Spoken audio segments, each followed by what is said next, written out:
Alhamdulillahilladzi anzala as-sakinata fi qulubil mu'minin liyazdadu imanan ma'a imanihim.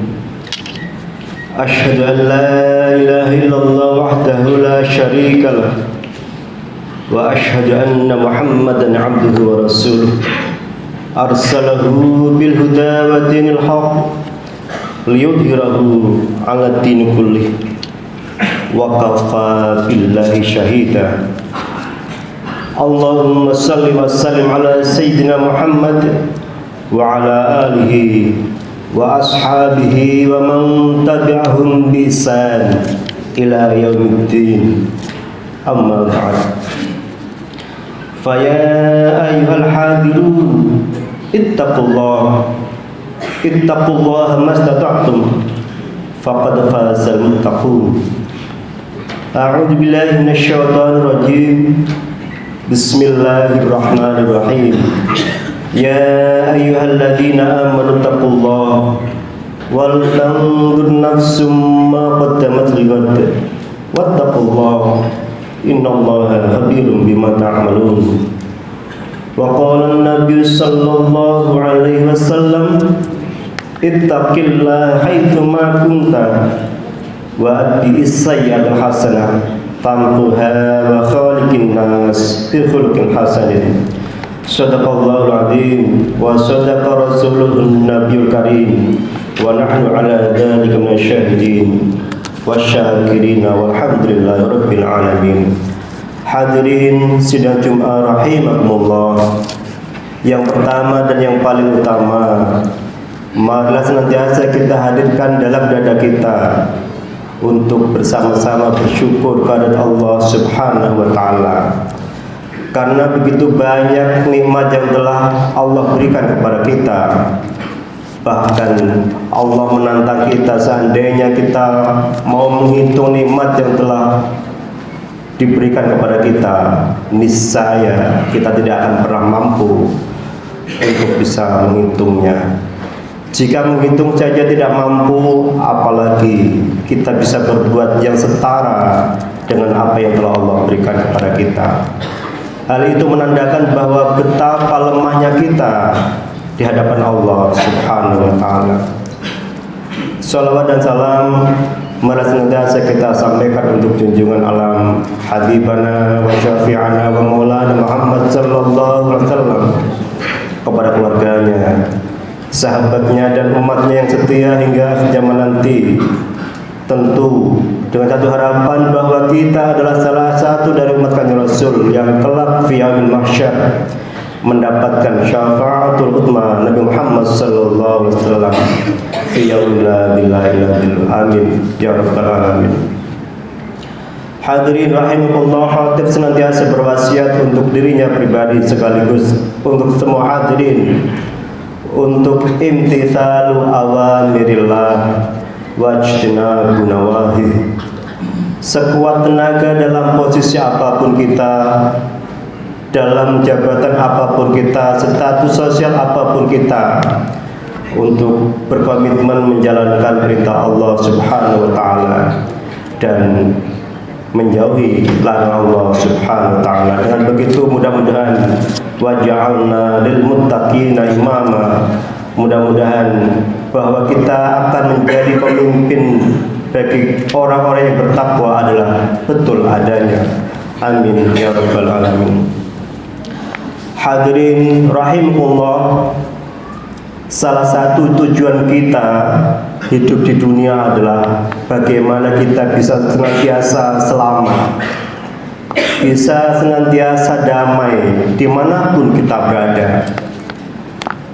Jabatan apapun kita, pekerjaan apapun kita, yang kita cari pasti adalah damai, tentram, bisa guyup dengan siapapun, bisa berkolaborasi dengan siapapun. Yang kata kuncinya adalah kita harus mengerti di mana kaki kita berpijak.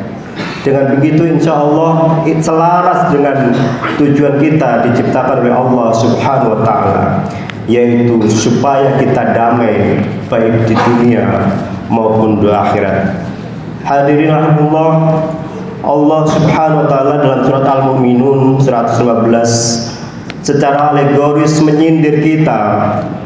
Afa hasibtum annama khalaqnakum abatha wa annakum ilaina la turja'un.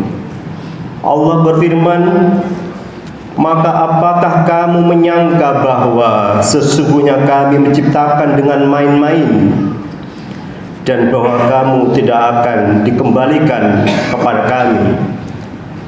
Dalam ayat yang lain Allah memberikan sentilan juga kepada kita, wa ma khalaqnas samaa wal arda wa ma bainahuma la'ibin.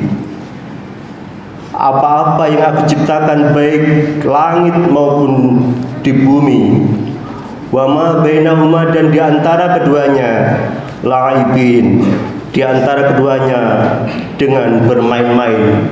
Semua firman Allah ini berbentuk kalimat yang menyindir, bernada pertanyaan, dengan satu tujuan tentu, supaya kita betul-betul berpikir dan mau berpikir sesungguhnya kita diciptakan untuk apa.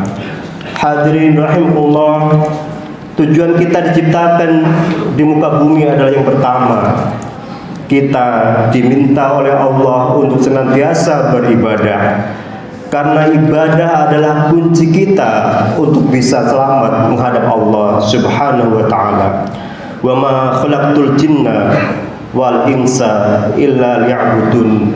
Tidak ada yang pernah diciptakan oleh Allah kecuali semata-mata untuk beribadah kepada Allah Subhanahu wa taala, termasuk kita dari jenis manusia dan jin. Dalam ayat yang lain Allah Subhanahu wa taala berfirman, ya ayyuhan nasu ubudu rabbakum alladzi khalaqakum walladzina min qablikum la'allakum tattaqun. Wahai para manusia, ubudu rabbakum, beribadalah kepada Tuhanmu, alladzi khalaqakum, yang telah menciptakan kamu, walladzina min qablikum, dan juga menciptakan orang-orang sebelum kamu, la'allakum tattaqun, supaya senantiasa kita bertakwa kepada Allah Subhanahu wa taala. Yang kedua, hadirin rahimahullah, tujuan kita diciptakan oleh Allah Subhanahu wa taala adalah untuk menjadi khalifah. Kita diciptakan oleh Allah Subhanahu wa taala sesungguhnya adalah untuk mengurus bumi, untuk merawat bumi, untuk membangun peradaban. Sebagaimana apa yang kita dapatkan hari ini adalah sesungguhnya warisan kepada anak cucu kita. Dengan apa? Dengan kekuatan akal yang Allah berikan kepada kita. Dalam surat Al-An'am Allah Subhanahu wa taala berfirman, wa huwal ladzi ja'alakum khala'ifal ardi wa rafa'a ba'dakum fawqa ba'd darajatin liyabluwakum fima atakum inna rabbaka sari'ul iqab wa innahu laghafurur rahim. Bahwa sesungguhnya Allah menciptakan kita adalah untuk menguasai bumi, untuk mengurus bumi. Wa rafa'a ba'dakum, dan sebagian dari kamu diangkat derajatnya dibandingkan dengan yang lain. Liyabluwakum, dan sekaligus kita diberikan ujian fima atakum, dengan apa yang kita miliki. Inna rabbaka sari'ul iqab, bahwa segala yang kita dapatkan, segala yang kita punya pasti memiliki konsekuensi. Konsekuensinya adalah sanksi ketika kesalahan yang kita lakukan. Meskipun begitu, meskipun kesalahan bisa jadi setiap saat kita lakukan, wa innahu laghafurur rahim, bahwa sesungguhnya Allah adalah Maha Pengampun dan Maha Pengasih. Hadirin rahimullah, jalan selamat begitu dekat dengan kita. Tinggal bagaimana kita memilah dan memilih. Dengan apa? Tentu dengan ilmu. Karena kata kunci supaya kita selamat baik di dunia dan akhirat adalah kita harus mengerti. Kita harus tahu diri untuk apa kita di mana kita, sehingga dengan begitu insya Allah kedamaian kita, keselamatan kita akan senantiasa terjaga. Dan pada gilirannya insya Allah kita wa adkhilnal jannata